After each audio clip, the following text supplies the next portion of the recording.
Hi guys, welcome back, and I'm Zen, and welcome to the, I suppose it's the third in this mini series on the absolute positioning. So in the first part we talked about the inner flow of HTML and CSS and what that actually meant, and then we took some elements out and made them absolute positioning. We ended that video with a couple little tasks for you to do, and in video number 2 that's where we showed you, or there's only me, this is where I showed you the solutions to it.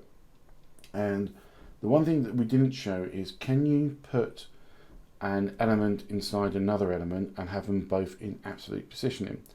Now, in the past, this didn't actually work as we thought it would. However, especially with HTML5 and the slight changes of the way that the browsers deal with it, it is now exactly as we thought it would do. But as always, it's always good to do a demonstration, and that is what we are doing today in this video. So the first thing we're going to do is to create a brand new file, and we're going to call it absolute.html, and as always we're going to use emmet to give us a basic HTML5 starter file,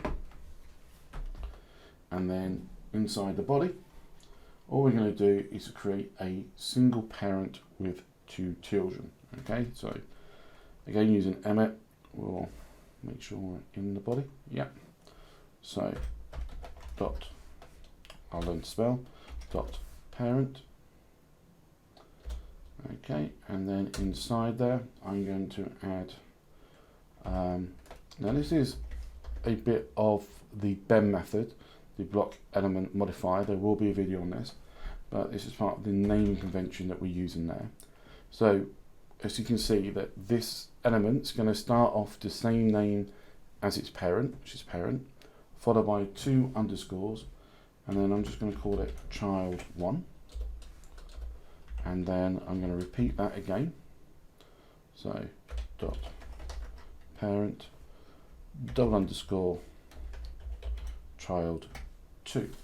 Okay, so we have 3 elements, 1 parent and 2 children. And so in the top one we're going to do just print some text, so we're going to go for parent, and because I already know the values that these are going to be, we shall put those in for us now. So we're going to go for top at 150, left at 50, and then we're going to go for a height of 550 pixels, followed by a width of 700 pixels. Okay, and then in our child1,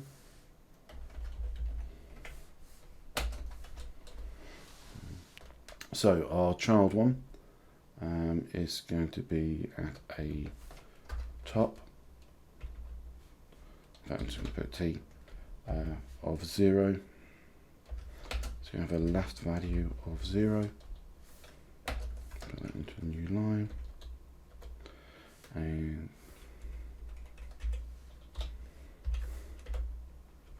it's going to have a height of 150 and a width of 150. And then we'll just repeat for child2. So in this one, again, we'll put its name in, child2. And we're going to go from bottom of 0, a right of 0, a width again of 150, put a new line, and a height also of 150. Okay, and knowing that already makes making our CSS a lot easier. So we'll just type in the word style. There we go. And so for our parent, where are we? Up here. So we've got a class of a parent.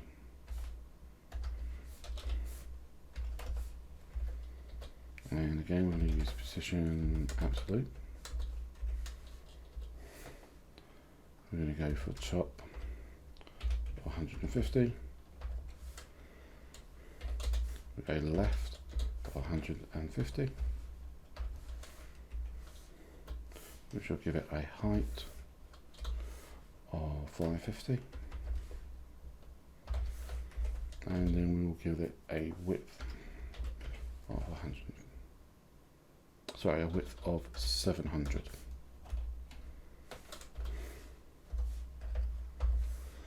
Okay, and then let's give it a background color.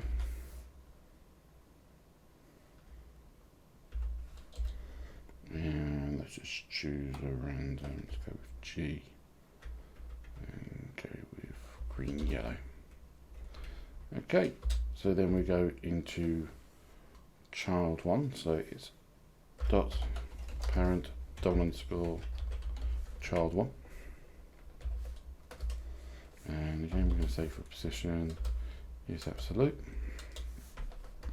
We're going to say its top is at 0 pixels, its left is 0 pixels, and its width and height are both 150.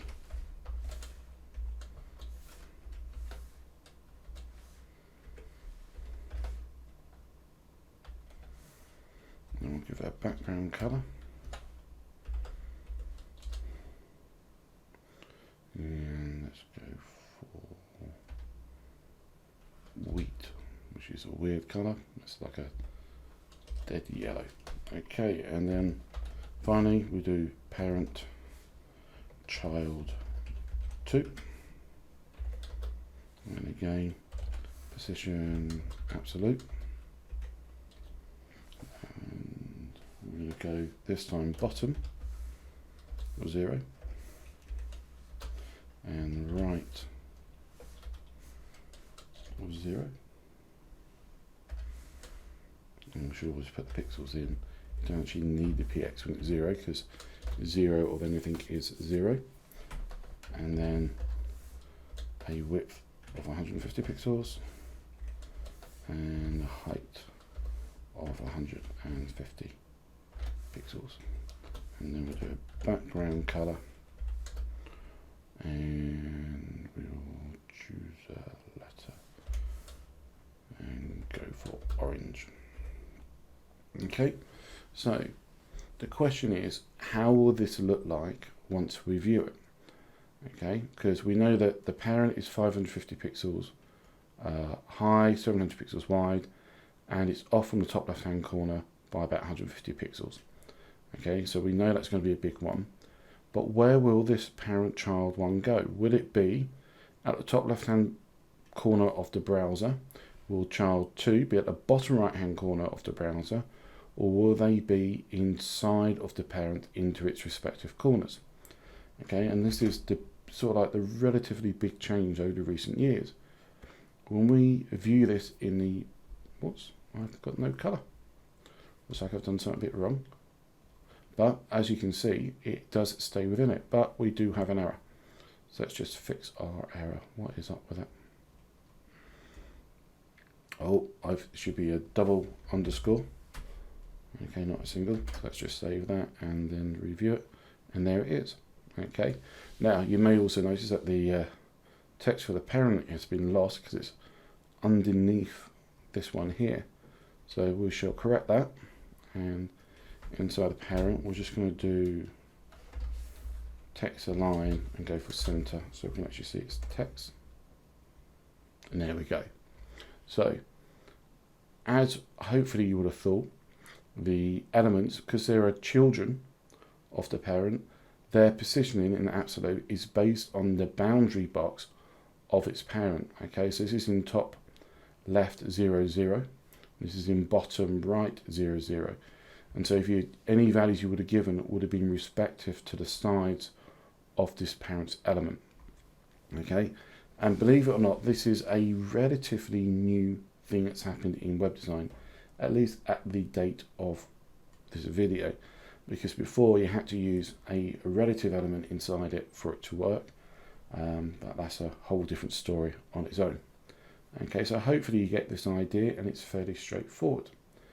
And because of that, I have 2 more challenges for you. So here is the first one.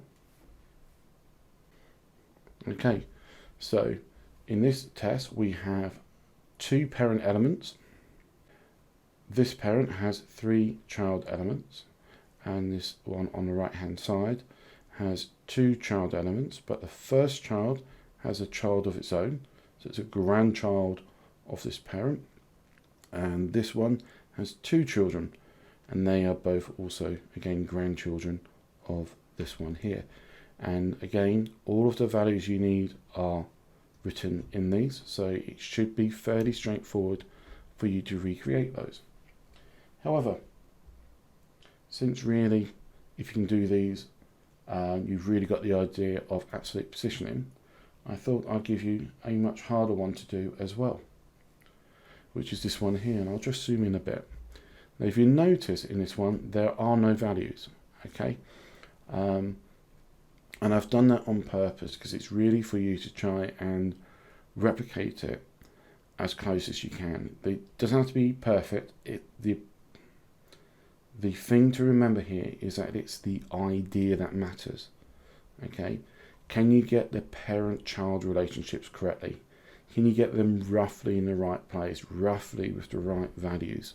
Okay, because this is really what will happen when you start doing web design properly. You know, someone won't come up to you and give you the values. You might have to approximate them yourself, you know. So that's the idea here. You know, this is a 1920 by 1080 monitor. So you can look at this and go, well, okay, that's what, 1. So you could probably get 3 of these in. So that gives you a rough idea how big the grey box is. Then you can work out how big this blue one is, this one is, etc., etc., etc. Okay. So this is meant to be a hard one, and if you can replicate this weird set of shapes, then you have got absolute positioning absolutely hunkered down.